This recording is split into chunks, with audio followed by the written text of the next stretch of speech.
ஒருத்தர் மட்டும் இப்ப வரைக்கும் வாயே திறக்கல. அது யாருன்னு கண்டுபிடிக்க பார்க்கலாம். அவர் வேறுமே இல்லைங்க, உங்கள் விஜய். எல்லாருக்கும் வணக்கம். நம்ம மிஸ் எப்படி இருக்கிறீங்க? நம்ம இந்த விஷயத்தை பற்றி பேச வேண்டாம்னு கொஞ்சம் சைலண்டாக ஒதுங்கி போனாலும் இந்த நாய் வாயை வச்சுக்கிட்டு சும்மா இருக்க மாட்டாமல் நோண்டி விடுது. இப்போ நோண்டி விடுறவனுக்கு கொஞ்சம் நொங்கு எடுக்கணும்ல. அப்போ நம்ம இதை பற்றி பேசி தானே ஆகணும். நீங்களே சொல்லுங்கள். ஏன்னா இவங்க கடைசியில் எங்கே கொண்டாந்து லாக் பண்ணுவாங்க நமக்கு தெரியும். அது ஆல்ரெடி அந்த ப்ராசஸ் போய்கிட்டு இருக்கு. அதை நம்ம கண் கூட ட்விட்டர்லாம் பார்த்துக்கிட்டு தான் இருக்கோம். இருந்தாலும் சரி, இதுலேருந்து தள்ளியே இருப்போம். ஏன்னா தளபதி அவர்களே இதை பற்றி சொல்லியிருக்காரு, சாதி மதத்துலேருந்து தள்ளி நில்லுங்க அப்படின்னு. சாதி மதத்தை வச்சு இந்த பிரிவினை வளர்க்கிற அந்த சிந்தனை பக்கமே போயிடாதீங்க. அந்த சிந்தனை உங்களையோ இல்லை உங்கள் மைண்டையோ டிஸ்டர்ப் பண்ணுற அளவுக்கு அதை அலோவ் பண்ணவே பண்ணாதீங்க. எப்படி இந்த போதை பொருட்களை எப்படி நம்ம அறவே ஒதுக்கி வைக்கிறோமோ அதே மாதிரி இந்த சாதி மதத்தையும் ரொம்ப ஸ்ட்ரிக்டாக தூரமாக எவ்வளோக்கு எவ்வளோ தூரமாக அதை ஒதுக்கி வைக்கிறீங்களோ அவ்வளோக்கு அவ்வளோ அதை தூரமாக ஒதுக்கி வச்சுருங்க. அதுதான் எல்லாருக்குமே நல்லது. கேட்டிங்கல்ல? அப்போ அவரே இந்த விஷயத்துலேருந்து ஒதுங்கி நிற்கிறேன்னு சொல்லும்போது இவங்க இதை வச்சு தான் இன்னைக்கு கார்னல் பண்ணுவாங்க, இதை வச்சு தான் அரசியல் பண்ணுவாங்க, நமக்கு ஒரு புரிதல் இருந்துச்சு. இருந்தாலும் இந்த மாதிரி மொன்னநாயெல்லாம் கேள்வி கேட்டதுக்கப்புறம் நம்ம பதில் சொல்லாமல் இருந்தோம்னா அது நமக்கு அசிங்கமோ இல்லையோ, தளபதிக்கு அசிங்கம், தலைவருக்கு அசிங்கம். அதனால் இந்த நாயை கொஞ்சம் செருப்பால் அடிக்கிறது இந்த வீடியோவில் கன்ஃபார்மு. வாங்க, இவர் அப்படியே அறிவார்ந்த கேள்வி கேட்குறான்னா அவன் அறிவியலை கொண்டு போய் கொஞ்சம் தீய வைப்போம். என்னோடய சேனலுக்கு யாராவது ஃபஸ்ட் டைம் வரீங்க அப்படின்னா அப்படியே சப்ஸ்கிரைப் பண்ணிவிட்டு பெல் பட்டனை ப்ரெஸ் பண்ணுங்கள், ஷேர் பண்ணுங்கள், மறக்காமல் கமெண்ட்ஸை போட்டுட்டு முடிஞ்ச அளவுக்கு உங்களுடைய நண்பர்களுக்கும் தளபதி ஃபேன்ஸுக்கும் ஷேர் பண்ணி விட்ருங்க. அப்படியே இன்னொரு முக்கியமான விஷயம், ஒரு வாட்ஸ்அப் குரூப் ஸ்டார்ட் பண்ணியிருக்கேன். அதோட லிங்க்கை டிஸ்கிரிப்ஷனில் போட்டிருக்கேன். யாரெல்லாம் ஜாயின் பண்ணணும்னு நினைக்கிறீங்களோ அந்த லிங்க் மூலியமாக ரிக்வஸ்ட் கொடுத்து ஜாயின் பண்ணிக்கோங்க. ஒரு சில கண்டிஷன்ஸ் தான், ரொம்ப சிம்பிள். நீங்கள் கம்பல்சரி தளபதியோட ஃபேனாக இருக்கணும். ஜாயின் பண்ண 1 டேக்குள்ளே 24 ஹவர்ஸ்க்குள்ளே நீங்கள் உங்களுடைய மெம்பர்ஷிப் கார்டை வந்து அந்த குரூப்பில் வந்து நீங்கள் போடணும். அப்படி போடலைன்னா அந்த குரூப்பில் சேர்க்கப்பட்ட நபர்கள் நீக்கப்படுவார்கள் அப்படின்றதையும் இந்த வீடியோவில் சொல்லிக்கிறேன். வாங்க உள்ளே போகலாம்.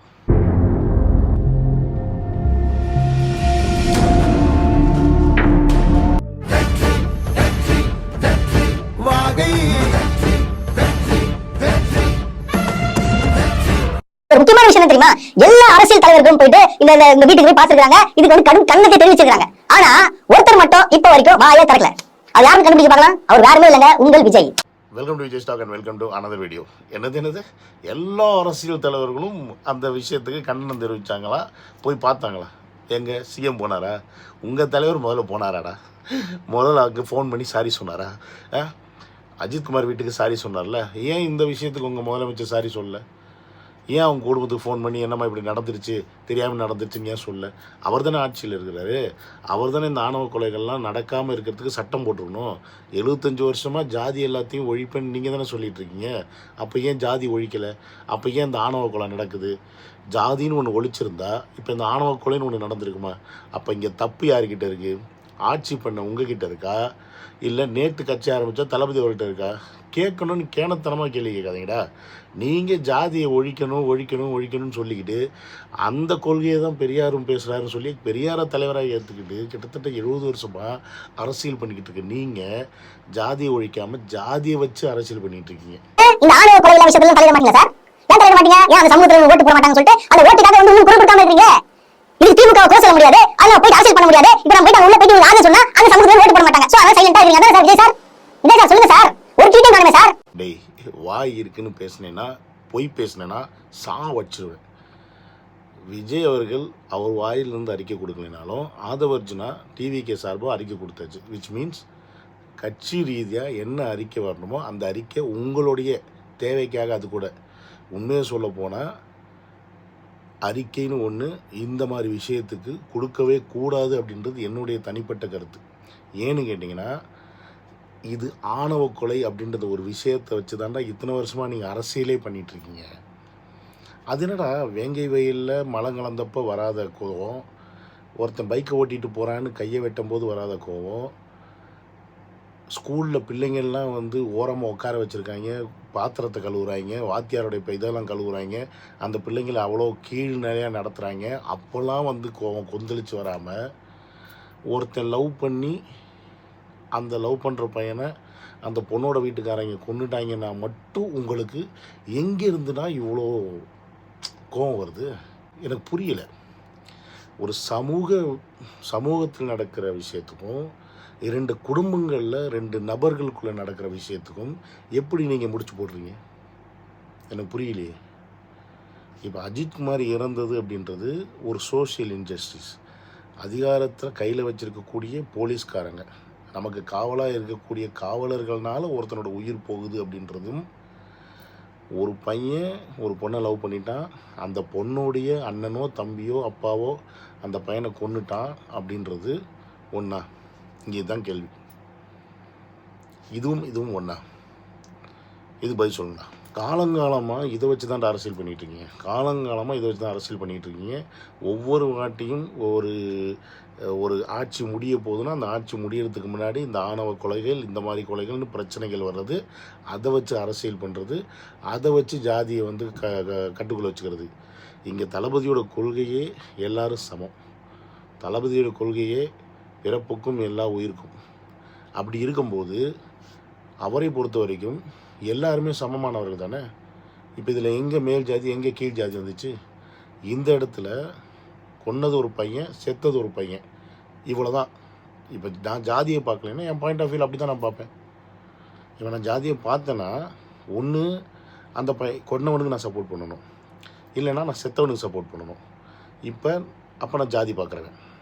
இப்போ இந்த இடத்துல செத்துப்போன பையனுக்கு யாரெல்லாம் சப்போர்ட் பண்ணிட்டு வரீங்களோ அப்போ அவங்களாம் அந்த பையனோட ஜாதி.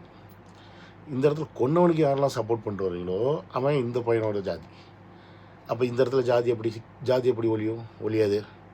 ஜாதி ஒழியாது. இதே ஒரு ஜாதி பற்றி கவலைப்படாதாமல், ஜாதியை பற்றி பேசாமல் எல்லாரும் சமமாக நினைக்கும் போது அவனோட பாயிண்ட் ஆஃப் வியூவில் என்ன வரும்னா, இங்கே 2 இளைஞர்களோட வாழ்க்கை போச்சு. உண்மையாக சொல்லப்போனால் 2 இளைஞர்களோட வாழ்க்கை போச்சு. இந்த பக்கம் நல்லா படித்து சம்பாதிக்கிற ஒரு பையன், இந்த பக்கம் ஸ்போர்ட்ஸில் அருமையாக மெடல்ஸ்லாம் வாங்கி வச்சுருக்கான். அப்படி சூப்பராக வர வேண்டிய ஒரு பையன், ஒருத்தன் செத்து போயிட்டான், ஒருத்தன் வீணாக போயிட்டான், அவ்வளோதான் ஜெயில்.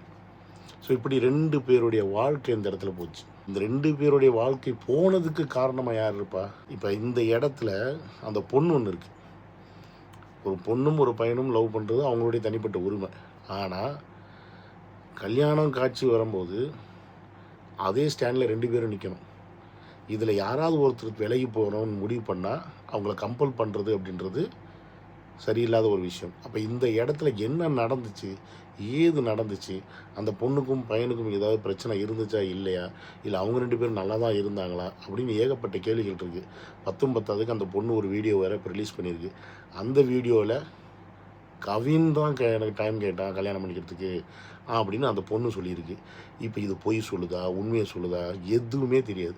ஸோ இது 2 தனி நபர்கள், 2 தனி குடும்பம் சம்மந்தப்பட்ட ஒரு விஷயத்த இன்றைக்கி ஜாதி பிரச்சனையாக ஆக்குறது திருட்டு முன்னேற்ற கழகம் தான்.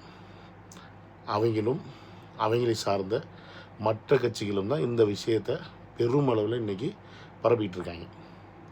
ஸோ இது மட்டும் இல்லாமல் ட்விட்டரில் பார்த்திங்கன்னா ஏகப்பட்ட பேர் தமிழக வெற்றி கழகத்துடைய தொண்டர்களாக டிவிகேவுடைய ஃப்ளாகை வச்சுக்கிட்டு, விஜய் அவர்களுடைய ஃபேஸை வச்சுக்கிட்டு, இந்த ஒரு விஷயத்துக்கு அண்ணா நீங்கள் அறிக்கை கொடுக்க மாட்டீங்களா, அண்ணா நீங்கள் இதுக்கு வாய்ஸ் கொடுக்க மாட்டீங்களா அப்படின்னு என்னமோ தமிழக வெற்றி கழகம் சார்பாக இருக்கவங்களே வந்து பேசுகிற மாதிரி ஃபேக்கான சில விஷயங்களையும் பண்ணிகிட்ருக்காங்க. எச்சத்தனமாக கேவலமான செயல், 1ஆம் நம்பர் கேவலமான செயல். இதே சார் சொல்லுங்க சார், ஒரு ட்வீட்டையும் காணுமே சார். தெரியுங்க சார், இந்த பையனுக்கு ஆதரவு தெரியுங்க. இந்த பையன் என்ன தப்பு பண்ணிட்டான், ஏன் வாயை திறக்க மாட்டீங்க? இவர் மட்டும் இல்ல, இவன் இருக்கிற கட்சிக்காரங்க எல்லாமே ட்வீட் போடுறானுங்க, போஸ்ட் போடுறாங்க, கமெண்ட் போடுறாங்க. எதுக்கு? இந்த பையனை திட்டி. டேய் அழுவாதா, ஏன் இப்படி புலம்புற? தெரிவிங்க சார், தெரிவிங்க, ஏதாவது தெரிவிங்க, சப்போர்ட் கொடுங்க. ஏதாவது இதை வச்சு அரசியல் பண்ணலாம், இதை வச்சு தளபதி அவர்களும் முத்திரை குத்தலாம் அப்படின்னு காத்துக்கிட்டு இருக்கீங்க. சத்தியமாக நான் முடியல உங்களால் இல்லை. சாவுங்க. ஏன்னா இந்த மாதிரி ஒரு அரசியலை பண்ணி தான் தமிழ்நாட்டு மக்களை முட்டாளாக்கி இத்தனை வருஷமாக இப்படி ஓச்சு வச்சுருக்கீங்க. இதெல்லாம் தெளிவாக தெரிஞ்சு எந்த விஷயத்தில் பேசணும், எந்த விஷயத்தில் பேசக்கூடாது, எதை பேசுனா மக்களுக்கானது, எதை பேசுனா உங்களோட வாய்க்கரிசிக்கானது அப்படின்றது எல்லாம் தெரிஞ்சு தளபதி பண்ணிகிட்ருக்காரு. ஸோ என்னை பொறுத்த வரைக்கும் தளபதி அவர்கள் அவருடைய வாய்ஸிலிருந்து இந்த ஒரு விஷயத்துக்கு கேரண்டியாக எதுவுமே சொல்ல முடியாது. ஏன்னு கேட்டிங்கன்னா, ஆணவ கொலைகளில் பல வகை இருக்குது. இப்போ உதாரணத்துக்கு சங்கர் கௌசல்யா மேட்ரு. சங்கர் கௌசல்யா கல்யாணம் பண்ணிவிட்டு ஓடி போயிட்டாங்க. அதுக்கப்புறமா தேடி பிடிச்சி அவங்க எந்த இடத்துல இருக்காங்கன்றதை கண்டுபிடிச்சி அவங்க அப்பா ஒரு 4-5 கூலி ஆட்களை கொண்டு போய் அவனையும் வெட்டினாங்க, அவன் மவளையும் வெட்டினாங்க.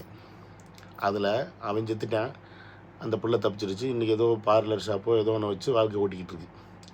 அப்போ இது ஆணவ கொலை. ஓகேவா? இந்த மாதிரி திட்டம் போட்டு பிளான் பண்ணி ஒரு குரூப்பாக வந்து கொன்றது பேர் ஆணவ கொலை.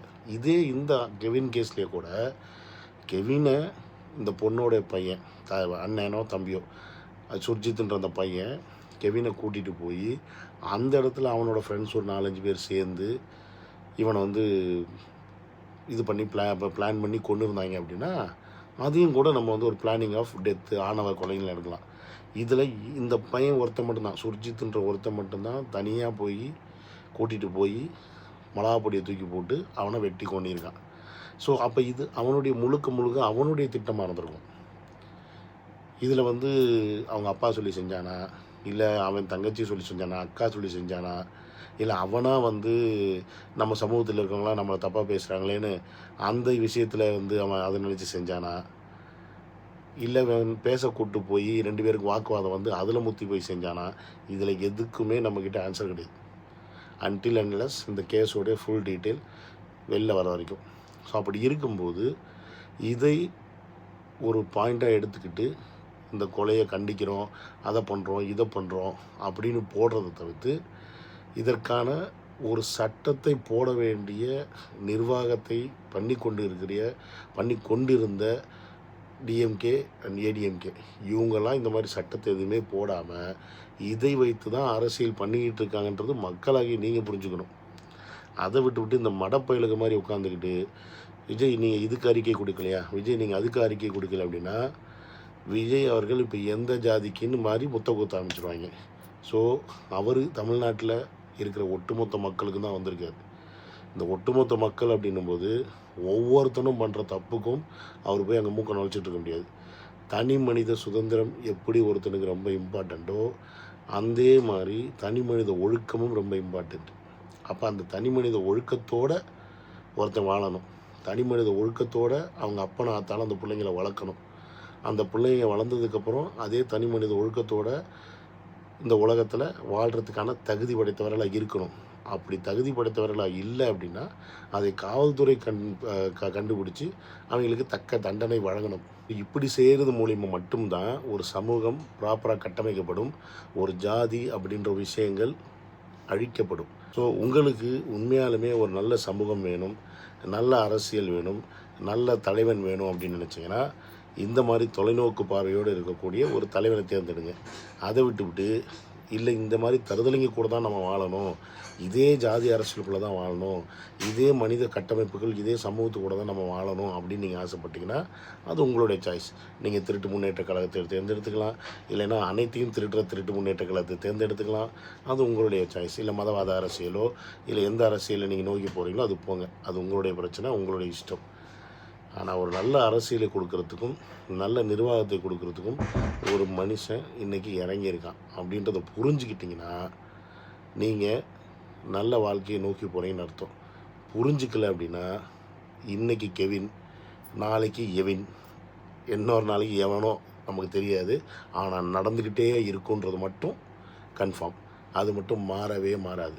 அது மாறணும் அப்படின்னா நம்ம ஆள்பவர்கள் மாறணும். ஆனால் அவங்க மாற மாட்டாங்க.